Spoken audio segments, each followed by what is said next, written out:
Is Ethereum done to the upside? That is the question of the day, as I've been receiving it many a time recently for Ethereum in the comments section, and also just some personal messages as well. So I figured today would be a really good day to be going over that particular topic, and then we'll look at some Bitcoin action as well. It does look like that the setup that we were looking at yesterday is likely invalidated, but that is not the full picture, at least as of right now, for the more near term, let's say.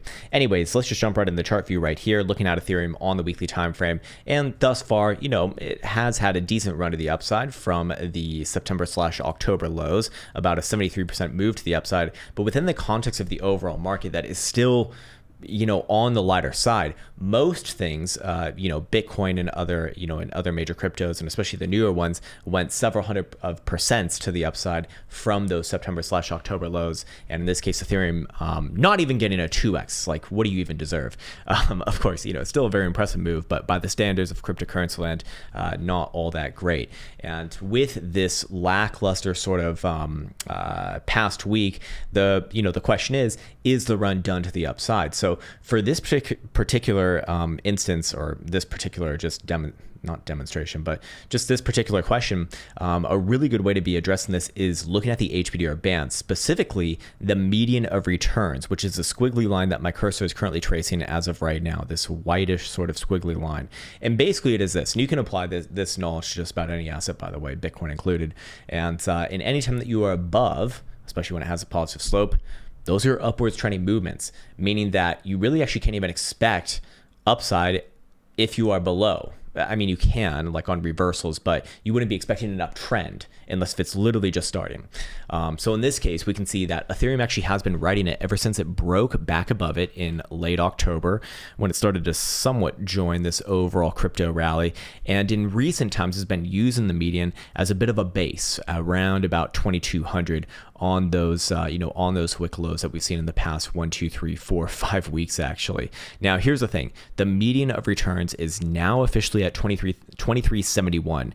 And with the weekly closing in a couple days, there is a legitimate concern that Ethereum actually does close below, which would be very much indicative that this weekly run that we saw beginning in October is done, and a period of sideways and downside is likely to emerge, perhaps all the way down somewhere around the bottom side of the blue 50% of historic returns range lows, which is actually 1869. 1869, great number right there, as of right now. Now, this range low will likely be marched up on the next weekly open, so it's probably going to be somewhere maybe close to like 1900 or 2000, but ultimately that would be indicative that, hey, Ethereum is likely to enter into a period of consolidation, and a lot of the time we do see it test the other side of that 50% range. So perhaps something like that, again, if we are to see a weekly closure below 2371, or if the next week after that closes below whatever the median is going to be coming into the next open. So as of right now, it's certainly a possibility, but not quite there just yet. And if Bitcoin were to have another sell-off today, Friday, I would imagine that probably does bring Ethereum down below that region. Again, if that does indeed happen. But just kind of back testing this right here. I didn't have my morning coffee, by the way, so I'm actually kind of struggling for my words. But just kind of back testing this right here, you can very quickly see that, yes, all of the major downside moves were done on a break first of the median and then follow through, and all of the major upside moves, basically vice versa of that. I can pull out this one over here, of course, where it reclaimed the median and then boom, all the way up. Once it starts to kind of dance around the median and certainly close below the median, that's when the current run is done. Expect a period of consolidation, and if it reclaims, okay, continuation. If it remains below, then you got a big problem. So as far as biases right now, yes, Ethereum's still above it by about $100, but if it were to come back down below that region again by Sunday's closure, okay, top's very likely in for Ethereum, and in time to be looking for the next period of sideways and down, and that would very likely come alongside, a Bitcoin move to the downside as well. So let's go over to Bitcoin here. Now, yesterday I was looking at this particular indicator, the HPDRO, as indicative of a bounce coming relatively soon. When I say relatively soon, I mean within the the next 5 to 10 days from that actually firing off, which it fired off on the 15th. So that would be Monday. So we've already seen 4 days of this. Yeah, we've seen 4 days of this. That's today's the 19th. Tomorrow will be day number 5. And then of course, if it were to go all the way to, 10 days out, let's say, that would put us on Thursday of next week. Yeah, Thursday of next week. So here's the thing. Yes, Bitcoin did close below the level that I kind of set out as invalidation yesterday at 41,700. In this case, technically speaking, it would be invalidated actually from that view.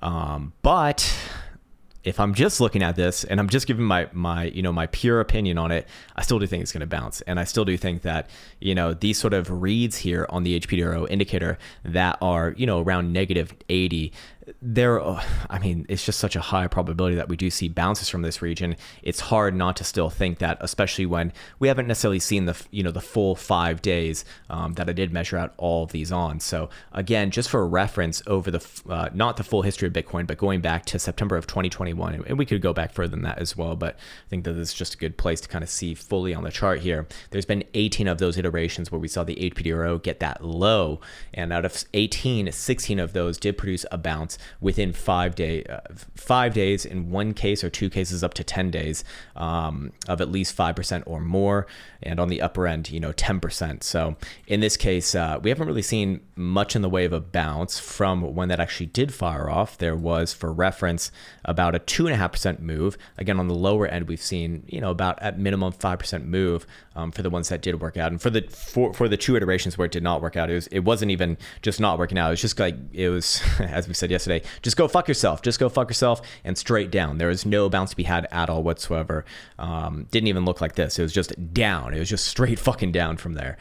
So that is why I am inclined to say that, hey, this one still doesn't really have the markings of that. So I'm inclined to say that maybe my invalidation was wrong.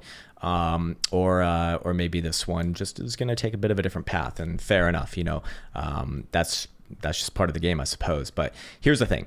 If Bitcoin were to bounce again 5% from that number, that would put Bitcoin at about 44,500. So I still do, while overall being bearish on Bitcoin, or I don't know if bearish is the right term, but overall looking for a downside on Bitcoin in the more medium to long term coming into the next couple months, I still would really be cognizant that it really would not take too much to get a bounce from these regions right here and then come down. Think about it this way. It'd be a lot more enticing, or at least I think it would be a lot more enticing, and tell me if you agree as well, if Bitcoin were to bounce off these, low $40,000 levels yet again, get back up to 44.5. A lot of people get really, really excited. Bull mark's back on. $100,000 is going to be minimum target. No, you're too fucking bearish. Go fuck yourself. It's 200,000, 500 million. Which is not even a number, which is also the relevancy of those as price targets, most likely. But looking at this right here, actually, I know it sounds crazy, and I'm probably going to sound a bit stubborn in this case, but I still do think that this is actually quite likely. Something like this.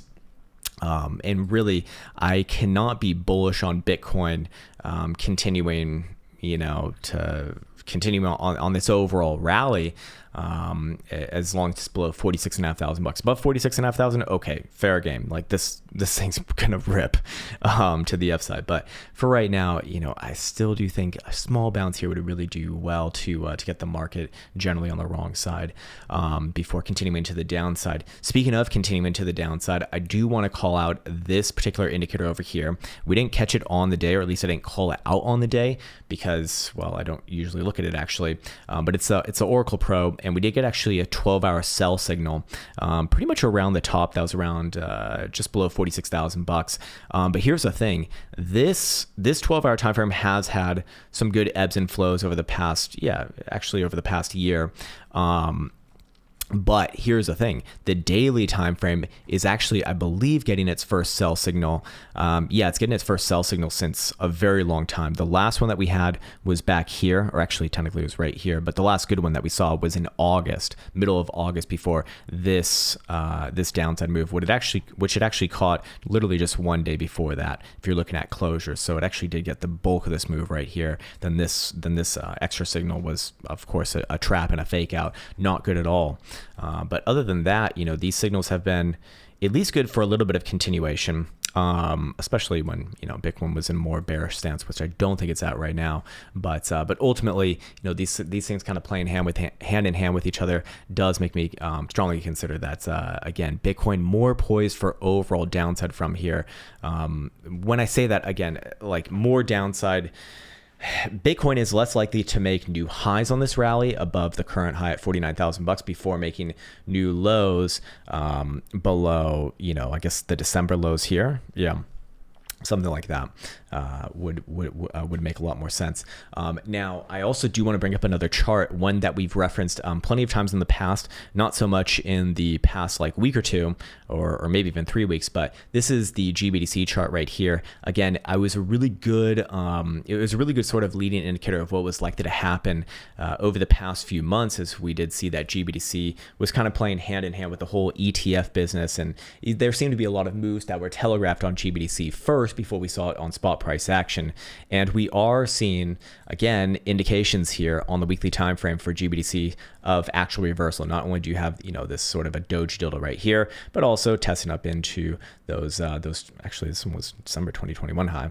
Realistically, that should have been a 2022 bull trap. But in this case, the weekly time frame is going to have bearish divergence between this point and this point, pending this week's closure, which is going to be today. And if it closes anywhere below 3640, which it's actually trading below right now, that will be solidified. And if we also go to the daily time frame, we can see many drives of bearish divergence come off that last high. So also indicative that we probably see a move somewhere down around here, somewhere down around the base of December. So what I'm looking at, or what I'm considering here, is that, again, GBDC is another sort of confluent factor suggesting that Bitcoin is likely to play out this sideways and downside into the halving. So it's looking more and more, as things go on here, that Bitcoin is indeed done until around the halving time. Doesn't mean that's going to go straight down or anything like that, but sideways and down is completely fine, and probably actually good. Again, for reference, we've seen basically a vertical market for 2023, but especially the period between like late September, early October, and kind of early January. So that is, 1, 2, 3-ish months of just straight fucking up. Straight fucking up.